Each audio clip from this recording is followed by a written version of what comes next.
74,000이 멈추면 삼성이 멈춘다. 삼성전자 초기업 노조 위원장 최승호가 조합원 앞에서 한 말입니다. 이 숫자면 삼성전자 전체 임직원의 절반이 넘습니다. 한 사람이 손을 들면 대한민국 반도체 공장이 멈추는 구조. 언론은 역대급이라 했고 증권가는 패닉에 빠졌습니다. 파업 찬반 투표 결과 93.1%가 찬성, 6만 1,456명이 최승호의 손을 잡았습니다. 투표 참여자 6만 6,019명 중 93.1%. 숫자만 보면 삼성이 무릎 꿇을 것 같습니다. 노조가 이기는 것 같습니다. 최승호가 옳은 것 같습니다. 근데 전부 틀렸습니다. 이 파업은 시작도 전에 안에서부터 갈라지고 있습니다. 하루에 1,000명씩 탈퇴하고 있고 법원이 이미 움직이고 있고 위원장 본인은 파업 직전에 동남아 풀빌라에 앉아 있었습니다. 74,000이 허상이라는 증거, 지금부터 하나씩 꺼내겠습니다. 이 영상을 끝까지 보시면 세 가지를 알게 됩니다. 첫째, 파업이 실패했을 때 최승호 개인에게 쏟아지는 것들. 둘째, 최승호를 따라간 사람들이 잃게 되는 것들. 셋째, 이 파업의 결말이 2년 전에 이미 나왔다는 사실. 세 번째가 가장 소름 끼칩니다. 여러분의 계좌에 삼성전자가 한 주라도 있다면 이건 남의 이야기가 아닙니다. 지금부터 뒤집어 보겠습니다. 74,000이라는 숫자부터 뜯어보겠습니다. 이 노조는 하나처럼 보이지만 않은 완전히 다른 두 세계입니다. DS 부문, 반도체 만드는 쪽이 전체의 80%, DX 부문, 스마트폰이랑 가전 만드는 쪽이 20%. 이 둘이 같은 노조 안에 묶여 있는데 요구하는 게 완전히 다릅니다. 노조가 내건 핵심 요구가 뭐냐면 전사 영업이익의 15%를 성과급으로 달라는 겁니다. 금액으로 환산하면 45조 원. 근데 이 45조의 대부분은 DS 부문이 벌어온 돈입니다. DX 부문 요구는요? 없습니다. 아예 없습니다. DX 조합원 1만 명한테는 이 파업에서 돌아오는 게 0원입니다. 그러면 DX 부문 직원들은 왜 파업에 끌려가야 합니까? 이 질문에 최승호가 답한 적이 한 번도 없습니다. 답을 안 한 게 아니라 못한 겁니다. 답이 없으니까. DX 부문 입장에서 이건 남의 집 이사를 도와주러 갔더니 이사 비용까지 내라는 꼴입니다. DX 부문이 처한 현실을 보면 더 기가 막힙니다. 올해 1분기 삼성전자 전체 영업이익이 57조 2,328억인데 메모리 반도체 혼자 53조 7천억을 쓸어갔습니다. DX는요 3조입니다. 비상경영 체제에 들어가서 임원들이 이코노미석 타고 다니는 부문입니다. 그런 부문 직원한테 파업하자고 하면 어떻게 되겠습니까? 하루에 탈퇴글이 1,100사건 올라왔습니다. 1,000명이 넘는 사람이 하루 만에 등을 돌린 겁니다. 나흘 만에 DX 부문 조합원 1만 명 중 10% 이상이 빠졌습니다. 과장이 아니냐고요? 노조 자체 게시판에 올라온 글을 직접 보십시오. 존재 의미를 잃은 어용노조, 해체가 답이다. 조합원이 쓴 겁니다. 기자가 쓴 게 아닙니다. 안에 있는 사람이 직접 쓴 겁니다. 밖에서 공격받아서 무너지는 게 아니라 속에서부터 썩고 있는 겁니다.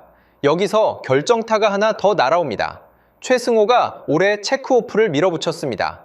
조합비를 급여에서 자동으로 빼는 제도입니다. 이걸 도입하는 순간 회사가 알게 됩니다.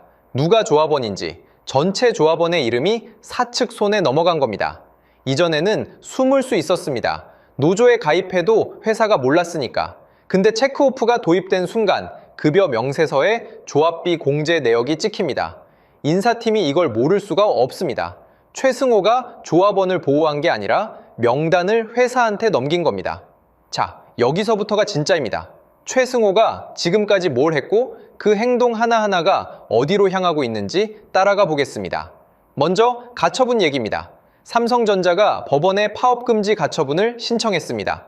5월 13일에 심리가 끝나고 5월 21일 파업 전에 결정이 나옵니다. 삼성전자 법무팀이 그날 법정에서 뭘 했느냐? PPT를 50분 동안 틀었습니다. 이 파업이 왜 위법인지를 조목조목 짚었습니다. 50분짜리 발표 자료를 만들었다는 건 증거를 전부 정리해서 판사 앞에 깔아놓았다는 뜻입니다. 대충 준비한 게 아닙니다.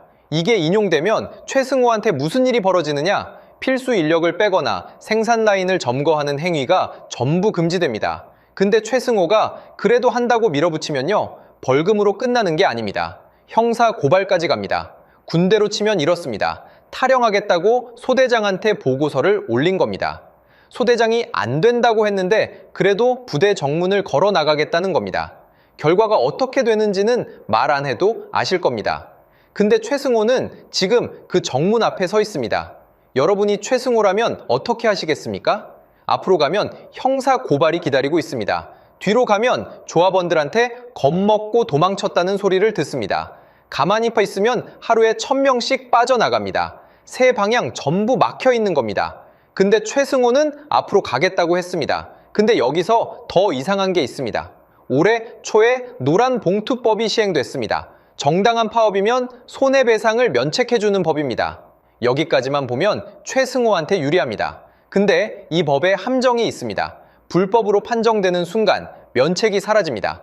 가처분이 인용된 상태에서 파업을 강행하면 불법입니다. 노란봉투법이 최승호를 지켜주는 방패가 아니라 오히려 여기서부터는 불법이라는 선을 더 선명하게 그어주는 칼이 된 겁니다. 이미 벌어진 일이 있습니다. 현대차 비정규직 파업에 연대했던 활동가 4명한테 총 35억 원 배상 확정 판결이 떨어졌습니다. 원금 20억에 이자까지 붙어서 35억입니다. 파업에 연대했다는 이유로 35억을 물게 된 겁니다. 파업을 주도한 위원장이면 얼마가 떨어질까요? 여기서 한술 더 뜹니다. 주주운동본부가 공개적으로 선언했습니다. 파업이 벌어지면 사측과 노조 양쪽 모두에게 법적 책임을 묻겠다. 소액주주들도 똑같은 경고를 했습니다. 노조가 불법 행위를 하면 손해배상을 청구하겠다고. 최승호 앞에 칼이 세 자루 놓여 있는 겁니다. 법원, 회사, 주주. 그렇다면 최승호는 왜 멈추지 않는 걸까요? 멈추면 끝나기 때문입니다. 파업을 선언해놓고 역시 안 하겠습니다 하면 위원장으로서 존재 이유가 사라집니다. 7만 4천 명한테 따라와 라고 해놓고 혼자 뒤로 빠지는 순간 해임 투표가 시작됩니다.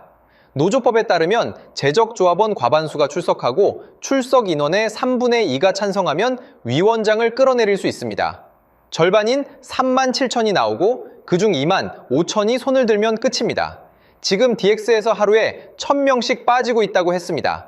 숫자가 쌓이고 있습니다. 전례도 있습니다. 전국 삼성전자 노동조합의 항이박 위원장이 압력 속에서 자리에서 물러난 적이 있습니다. 밀려나기 전에 나간 겁니다. 쫓겨나는 것보다 나은 선택을 한 겁니다. 최승호가 한기박보다 자리가 튼튼하다고 볼 수 있을까요? 안에서 무너지고 있는데 가처분을 무시하면 형사고발, 이사회가 45조를 받아들이면 주주대표 소송, 파업을 철회하면 해임, 앞으로 가도 낭떠러지, 뒤로 가도 낭떠러지, 옆으로 빠져도 낭떠러지. 최승호가 서 있는 자리에 안전한 방향이 단 하나도 없습니다. 시험장에서 남의 수험표를 들고 들어간 것과 같습니다. 합격해도 들키면 끝이고 불합격해도 책임은 혼자 집니다. 최승호가 들고 있는 건 수만 장의 수험표인데 시험 결과가 어떻게 나오든 답안지에 찍히는 이름은 최승호 하나입니다. 이게 왜 이상하냐면 이 남자는 전쟁 직전에 동남아에 있었습니다. 불과 일주일 전까지. 조합원들은 현장에서 천막치고 농성하고 있었습니다. 위원장은 풀빌라에서 쉬고 있었습니다. 이걸 주요 언론이 전부 보도했습니다. 조합원들이 이걸 모를 리가 없습니다. 밖에서도 등을 돌리고 있습니다. LGU 플러스 노조가 공개 성명을 냈습니다. 타인의 절박함을 깎아내리는 것은 진정한 노동운동이 아니다. 같은 노동자 진영에서 이런 소리가 나온 겁니다. 이건 비판이 아닙니다. 퇴장 선언입니다. 최승호는 지금 안에서도 밖에서도 고립되고 있습니다. 최승호는 그렇다 치겠습니다. 본인이 선택한 길이니까. 근데 이 남자를 따라간 7만 4천 명은요? 이 사람들한테는 선택권이 없었습니다. 따라가면 돈을 잃고 안 따라가면 찍힙니다. 이 사람들이 치르는 대가를 보면 진짜 화가 납니다. 근데 이 사람들이 왜 따라갑니까? 바보여서가 아닙니다. 체크오프로 이름이 넘어간 순간 안 따라가면 배신자가 됩니다. 같은 팀 동료가 전부 파업에 나갔는데 나만 출근하면 어떻게 됩니까? 밥을 같이 못 먹습니다. 회의실에서 눈을 못 마주칩니다. 조직 안에서 혼자 버티는 게 600만 원보다 더 무서운 겁니다. 그래서 따라갑니다. 이기려고 가는 게 아니라 안 가면 못 버티니까 가는 겁니다. 삼성전자 평균 연봉이 1억 5,800만 원입니다. 월급으로 따지면 약 1,317만 원. 파업이 18일 동안 벌어지면 근무일 기준으로 약 600만 원 이상을 못 받습니다. 무노동 무임금입니다. 일을 안 하면 돈도 없습니다. 이게 한 사람 얘기가 아닙니다. 전원이 참여하면 총 4,200억에서 4,900억 원이 조합원 주머니에서 사라집니다. 이 돈은 삼성전자가 가져가는 게 아닙니다. 아무한테도 안 갑니다. 그냥 공중에서 증발하는 겁니다. 체감이 안 되실 수 있으니까 바꿔보겠습니다. 4,500억이면 삼성전자 평택 캠퍼스 앞에 아파트 단지 하나를 통째로 살 수 있는 돈입니다. 이 사람들이 18일 동안 출근을 안 하면 아파트 단지 하나가 허공에서 사라지는 겁니다. 600만 원이 날아가면 이번 달에 뭐가 밀립니까? 아이, 학원비가 밀립니다. 자동차 할부금이 밀립니다. 카드값이 연체됩니다. 집에 가서 배우자한테 뭐라고 설명합니까? 노조위원장이 파업하자고 해서 월급이 안 나왔어. 이 말이 입에서 나오겠습니까? 여기서 한술 더 뜹니다. 파업 기간에 조합비가 5만 원으로 올라갑니다. 월급은 0원입니다.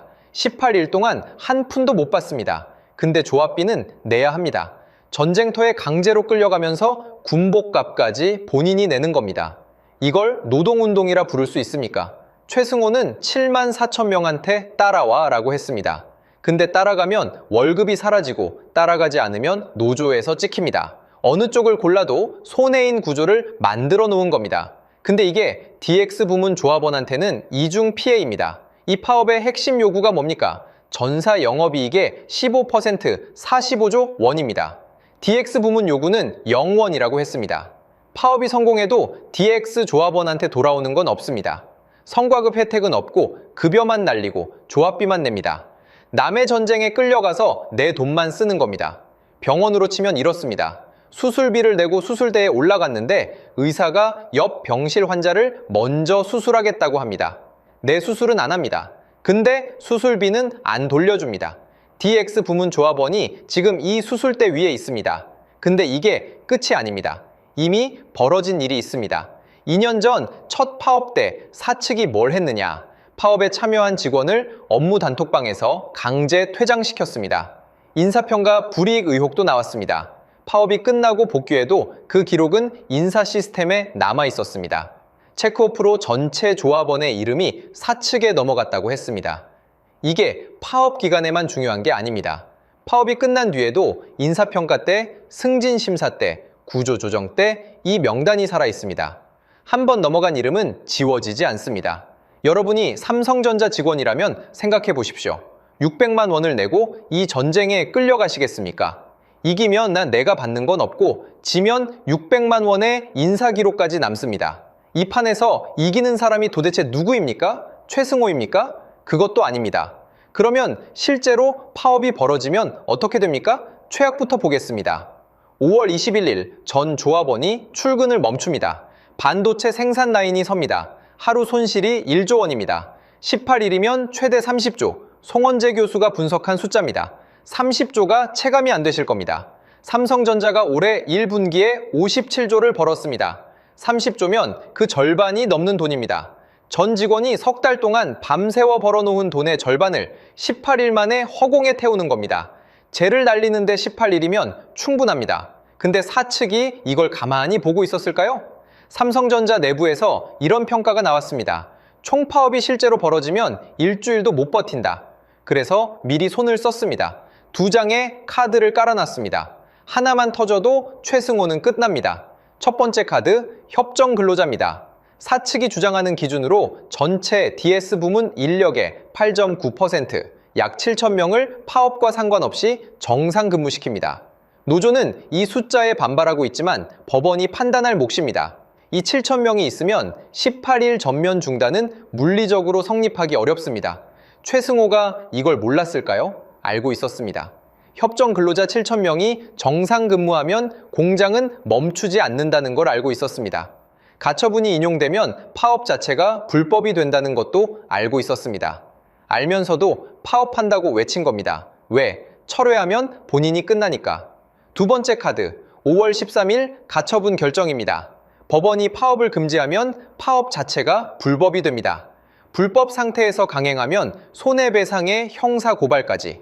2장을 동시에 깔면 최승호가 움직일 수 있는 공간이 사라집니다. 여기에 사측이 내민 협상안을 보면 더 기가 막힙니다. 영업이익의 10%를 선과급으로 주겠다. 주택 대부 최대 5억 원, 이자 1.5%. 전 직원에게 자사주 20주. 출산 경조금을 최대 5배까지 올려주겠다. 이걸 테이블 위에 올려놨습니다. 노조가 이걸 거부했습니다. 도대체 왜 거부한 걸까요? 노조가 요구한 건 연간 영업이익 전망치 300조의 15%, 45조 원이었기 때문입니다. 7만 4천으로 나누면 1인당 6억이 넘습니다. 연봉 1억 5,800만 원 받는 사람이 보너스로 6억을 더 달라는 겁니다. 이게 실현 가능한 요구입니까? 삼성전자가 45조를 성과급으로 풀면 회사에 남는 돈이 12조입니다. 설비 투자도 못합니다. R&D도 못합니다. SK하이닉스가 수십조를 설비에 쏟아붓고 있는 판에 삼성이 투자를 멈추면 메모리 1위자리를 내줍니다. 최승호도 이걸 압니다. 45조가 나올 수 없다는 걸 본인이 제일 잘 알고 있습니다. 그러면 왜 요구한 걸까요? 타협하면 끝나기 때문입니다. 회사가 10%를 줬는데 받았다고 하면 조합원들이 묻습니다. 그러면 파업은 왜 한 겁니까? 그 질문이 나오는 순간 위원장 자리가 날아갑니다. SK하이닉스 평균 연봉이 1억 8,500만 원입니다. 삼성전자보다 2,700만 원 더 높습니다. 이 차이를 파업으로 메울 수 있을까요? 파업 18일 하면 600만 원을 잃는데 2,700만 원을 따라잡으려면 파업 말고 다른 방법이 필요합니다. 근데 최승호는 파업밖에 카드가 없습니다. 딜레마입니다. 파업에 참여하면 600만 원을 잃습니다. 참여하지 않으면 최승호한테 속은 꼴이 됩니다. 어느 쪽을 골라도 손해입니다. 진료비 내고 병원에 갔더니 의사가 사라진 겁니다. 진료비는 이미 냈고 아픈 건 그대로고 의사는 풀빌레 있습니다. 근데 이게 처음이 아닙니다. 2024년 7월 삼성전자 역사상 첫 파업이 터졌습니다. 그때도 역대급이라는 말이 쏟아졌습니다. 삼성의 벽이 무너진다고 했습니다. 결과가 어떻게 됐는지 아십니까? 93%가 찬성에 손을 들었습니다. 근데 실제로 파업에 나온 사람은 6,540명이었습니다. 한 결애가 보도한 숫자입니다. 당시 조합원의 약 15%, 전체 직원 12만 명 기준으로는 5%입니다. 찬성은 93%인데 실제 행동은 5%. 나머지 95%는 어디 갔습니까? 출근했습니다. 평소처럼 사원증 찍고 들어갔습니다. 파업 첫날은 기세가 있었습니다. 천막을 치고 구호를 외치고 카메라 앞에서 주먹을 쥐었습니다. 근데 일주일이 지나자 분위기가 바뀌기 시작했습니다. 통장 장호가 줄어들기 시작한 겁니다. 월급날이 다가올수록 천막 안의 사람 수가 줄었습니다. 생산 차질은 있었을까요? 예, 없었습니다. 조합원의 15%, 전체 직원 기준 5%가 빠져도 반도체 공장은 돌아갔습니다. 삼성이 멈추지 않았습니다. 7만 4천이 멈추면 삼성이 멈춘다. 최승호의 그 말. 2년 전에 이미 틀렸다는 증거가 나온 겁니다. 25일이 지났습니다. 조합원들이 스스로 복귀하기 시작했습니다.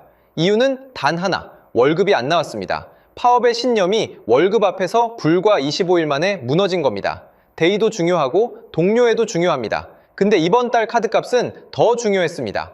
결과요? 노조가 요구했던 200만 복지 포인트, 사측이 거부했습니다. 25일 동안 월급을 포기하고 싸워서 얻은 게 0원이었습니다. 아무것도 못 얻고 끝났습니다. 이건 누군가의 해석이 아닙니다. 기록입니다. 사실입니다. 이미 벌어진 일입니다. 그리고 지금 그때의 대본이 그대로 반복되고 있습니다. 93% 찬성, 역대급 규모, 언론 보도 폭주. 지금 보이는 풍경이 2년 전과 똑같습니다. 대본이 같습니다. 배우만 바뀌었습니다. 근데 다른 점이 딱 하나 있습니다. 그때는 없었던 게 지금은 3개나 생겼습니다. 체크오프로 이름이 전부 넘어갔고 가처분이 법원에 걸려 있고 주주가 집단소송을 예고했습니다. 2년 전보다 나아진 게 하나도 없습니다. 전부 나빠졌습니다. 정리하겠습니다. 최승호는 7만 4천 명을 전쟁터로 내몰았습니다. 근데 법원이 기다리고 있고 배상 판례가 있고 해임 조건이 쌓이고 있고 형사고발과 주주소송이 양쪽에서 조여오고 있습니다. 이 전쟁에서 무너지는 건 삼성이 아닙니다. 500만 주주는 주가가 빠질 때마다 계좌에서 피를 흘리고 있습니다. 조합원들은 600만 원을 걸고 이길 수 없는 판에 앉아 있습니다. 그리고 이걸 보고 계신 여러분도 이 안에 있을 수 있습니다. 주주이거나 직원이거나 아니면 둘 다이거나. 최승호의 머릿속에는 지금 이런 대사가 흐르고 있을 겁니다. 7만 4천이 나를 따랐다. 93%가 내 편이었다. 근데 돌아보니 1000명씩 빠지고 있었다. 법원이 움직이고 있었다. 주주가 소송을 준비하고 있었다. 그래도 멈출 수 없었다. 멈추면 내가 끝이니까. 이게 이 사태의 본질입니다. 7만 4천 명을 위한 파업이 아닙니다. 최승호를 위한 파업입니다. 멈추면 본인이 끝나니까 멈출 수가 없는 겁니다. 그리고 그 대가는 따라간 사람들과 아무 죄 없는 500만 주주가 치릅니다. 5월 21일까지 18일 남았습니다. 시계는 이미 돌아가고 있습니다. 5월 4일에는 주주 2단계 총궐기 대회가 예고돼 있습니다. 다음 영상에서 최승호가 절대 공개하지 않는 숫자 하나를 공개합니다. 이 숫자를 보면 파업의 결말이 보입니다. 이 영상이 삼성전자 주주로서 혹은 직원으로서 도움이 됐다면 좋아요 한 번만 눌러주십시오. 다음 영상 놓치지 않으려면 구독이랑 알림 설정까지 궁금한 거 있으면 댓글로 남겨주시고 다음에 또 찾아뵙겠습니다.